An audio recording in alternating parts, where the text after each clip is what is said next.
Kondima kosangisa nzoto ezali boyokani mpona kosangana na mosala ya kosangisa nzoto. Ezali na ntina ozala sembo na molongani na yo na oyo olingi mpe olingi te. Kondima mpe kosenga ndingisa ezali nyonso mpona kotia bandelo na yo moko mpe komemia oyo ya mobali na yo.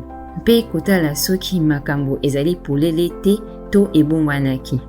Bato nyonso mibale basengeli kondima kosangisa nzoto mbala nyonso po ete ezala na boyokani. Kozanga ndingisa kosangisa nzoto na kati na yango, kosangisa nzoto na monoko, kosimba binama ya kobotela pe kokota na libulu to na libulu, ezali kobebisama ya kosangisa nzoto to kosangisa nzoto na makasi. Ozali na lotomo ya kozwa bikateli mpona oyo ekokomela nzoto na yo. Ezali na ntina te soki osangisi nzoto to ozalaki na boyokani ya penepene liboso to ata soki olobaki liboso. Okoki kobongola makanisi na yo na ntango nyonso. Ndingisa ya kosangisa nzoto ezali ata moke te kozanga sikisiki. Esengeli mpe ntango nyonso kosolola na bontsumi, esengeli kozala na motuna ebumbami te.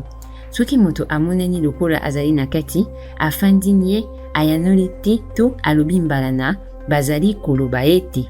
Kanisa okoki koloba tika na ntango nyonso pe moninga na yo esengeli kotosa yango mbala na mbala.